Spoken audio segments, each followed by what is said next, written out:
2022年11月30号 ，ChatGPT 横空出世，彻底搅动了人工智能产业。ChatGPT 的出现无疑是一个信号，那就是人工智能的发展势必带来一场深刻的生产力变革，乃至颠覆整个社会的科技发展。新一轮科技革命俨然就在眼前。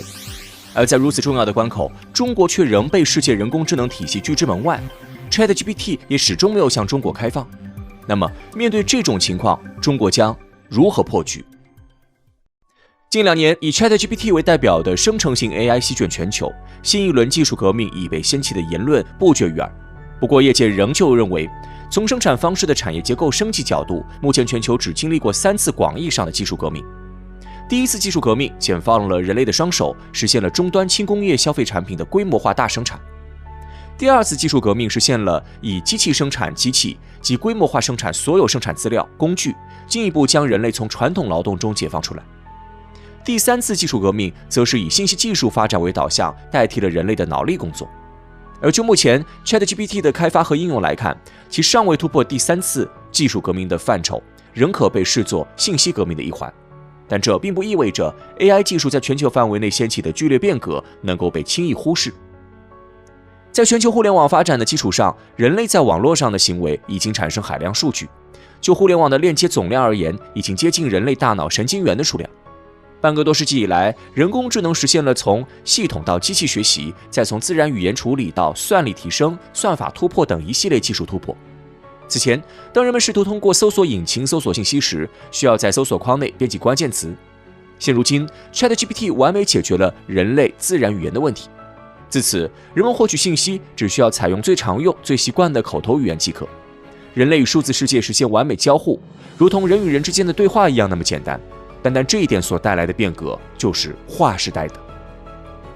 ChatGPT 之前，全球最著名的 AI 产品莫过于阿尔法狗，它轻松击败了人类围棋顶尖选手，自此向全世界宣布，在规则明确的棋类运动中 ，AI 将全面超越人类。不过，阿尔法狗仅仅是某个领域的专家，无法全方位赶超人类，而 ChatGPT 的出现再度将 AI 与人类的差距缩小了一大截。ChatGPT 不再局限于单一领域、单项技能，它已经成为一款通用的 AI 产品。数字世界海洋中的任何数据信息都将成为其转化知识的来源。换言之，仅就知识储备来看，全球没有任何一个人可以与 ChatGPT 相媲美。其在知识层面的宽度和广度超越了全世界所有的个体人类。AI 技术所带来的影响丝毫不亚于一场颠覆性的技术变革。如高通 CEO 安蒙所言 ，AI 将带来强大的变革力量。这不仅体现在它对新产业的催生，更在于 AI 将彻底改变人类的生产生活方式。据世界经济论坛估算，2025年 AI 就将替代人类社会40%左右的工作。而当越来越多人的双手被解放，人类势必会将更多的精力投入体验、创作，间接驱使社会形态转向个体兴趣探索，最终实现整个就业结构、生产生活的深刻调整。无论站在技术角度还是社会角度 ，AI 的重要性都不言而喻。然而，目前的中国却处于被世界 AI 体系挡在门外的尴尬处境。近日，美国生成式 AI 公司 OpenAI 对外宣称将终止对华提供应用程序接口，即不再与中国用户合作。尽管自 OpenAI 问世起就从未正式向中国用户提供过服务，可这次的消息还是引起了国内用户的不满。2024年6月25号。OpenAI 在其官方邮件中宣称，从7月9号起将开始拦截来自非正式国家的应用接口流量。受影响者若希望继续使用 OpenAI 服务，必须在 OpenAI 支持的国家和地区访问。美国人这则通知明摆着就是冲着中国而来。目前 OpenAI 的应用接口面向全球161个国家和地区，除极少数网络技术不发达、根本用不上 AI 技术的地区外，几乎只有中国没有得到 OpenAI 的授权。美国人此举就差直接把拒绝中国访问写在脸上。值得一提的是，在此之前，中国市场也从未享受过来自 OpenAI 的正式服务，该公司也没有向中国用户开放账号注册。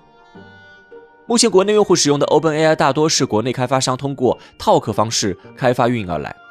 国内对 OpenAI 的开发大致分为2种，一类是自己建造算法模型，这类厂商不会因为 OpenAI 的终止服务受到影响。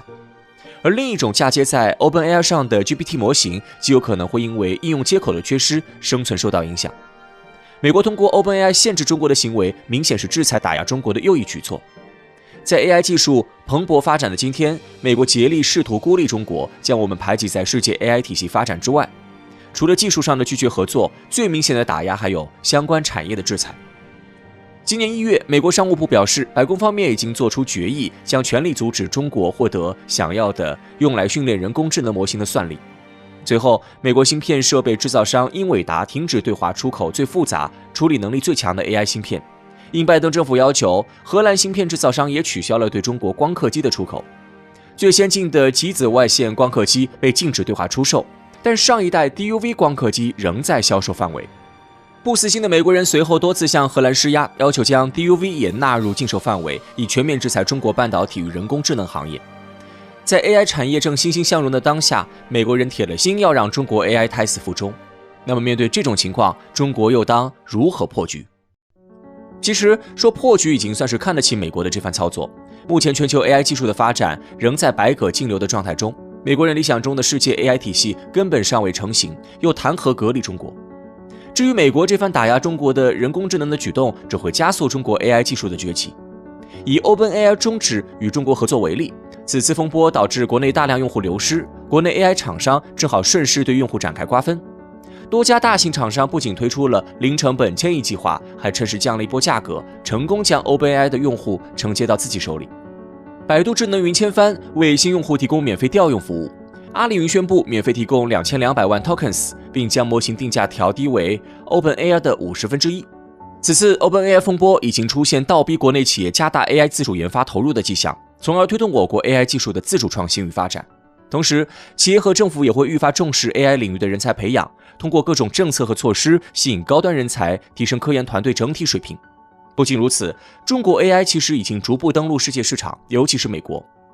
今年5月，中国 AI 社交产品就已纷纷在海外上线，比如中关村的 Giddy， 该产品的出海案例并非个例，许多在国内名不见经传的 AI 产品，在美国都已经攀上排行榜的高峰。比如西宇科技的 Talkie 日活跃用户在900万以上，已达到美国本土同类明星软件 Character AI 的同等水平。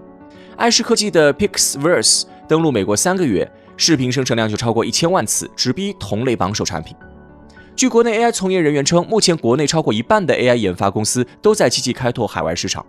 在美国各大领域的 AI 应用中都有中国人的影子。原因很简单，无论是在美国还是欧洲，绝大部分年轻人手机里只有 ChatGPT， 其他 AI 软件寥寥无几。这意味着 AI 应用仍然只活跃在小部分专业人士中，大部分年轻用户圈子还没有完全接受这一产业。